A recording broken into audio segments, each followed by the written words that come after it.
Hey guys, welcome to another episode of the Undisciplined Podcast. And today I want to talk about something that no one wants to hear and no one wants to think about. It's the part that you play in your own suffering.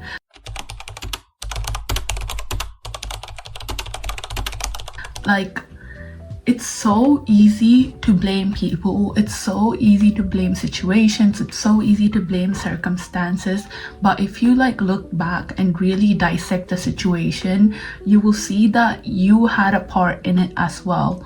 Yes, the other person might be a shit person, yes, it might be a situation, shit circumstances, and you always have a part to play in it as well. And it's uncomfortable to know that, but it also gives you power, because that means you have the power and control to prevent that situation. You have the control to not let it happen again. And I know it sounds harsh, but hear me out. I was recently involved with this person and they disrespected me quite a bit.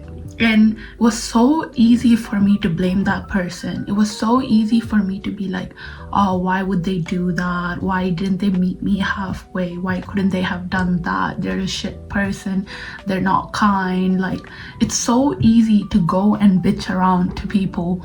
But at the end of the day, if I look at it, I was the reason the disrespect was happening, because I could have left for a second, third time after communicating whatever, but I didn't. So if you look at who's really to blame here, it's me, because I didn't have enough self-respect. I didn't have enough self-love to just say fuck off and leave. So if this is where I started thinking about other stuff as well, this isn't the only situation where I blamed other people, where I'm actually the one to let it happen, let the situation happen. And I'm not saying the other person, what they did was not shit. They're still shit for doing what they did. But if you don't look at the part that you've played and see how you can change, how you can heal, how you can grow, then that's when the universe will keep sending you the same situation. So you learn, and you have to recognize the pattern and learn. And this doesn't just apply for relationships, it applies for other stuff as well. For example, the beginning of last year, I used to be a bit more heavier, and I would always bitch about it to my friend. I would be this is just the way I grew up eating, this is the way I was raised, this is just the way I am. And although that's true, it was just an excuse I was using to keep continuing the way that I was. Sorry, I'm ill. It was an excuse for me to be fine with skipping gym, because that's just the way I was. And it wasn't until I realized yes, this and this is true, but I also have the power to change that, is when I saw actual progress. Because these excuses will just keep you stuck and not let you progress into whatever you want to progress in. And even now, I catch myself making excuses for so many things. Right now, I'm in last semester of uni, so there's so many decisions I have to make, and I have to take actions towards making these decisions. But I keep procrastinating and making excuses oh, if I was raised more this way, then it would be easier. If I was more like this, then it would be easier, and I wouldn't be sad, I wouldn't be depressed, which could be true. But at the end of the day, shit needs to get done. So I can't rely on these excuses. These excuses aren't gonna apply for my masters. These excuses aren't gonna take me to the gym. So even now, it's so easy for me to blame people, blame the way I was raised, blame circumstances.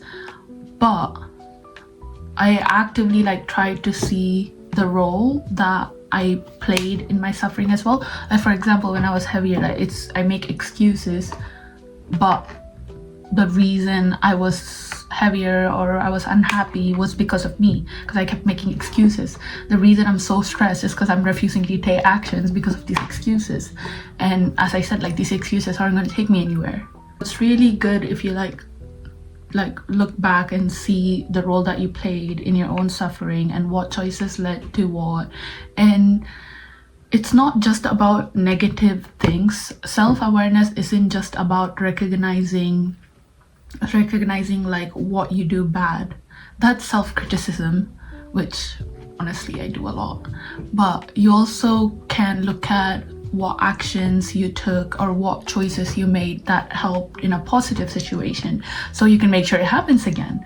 So it's not just about like self-criticism. You can also see what good choices did you make, what strengths did you have, what qualities do you bring to the table.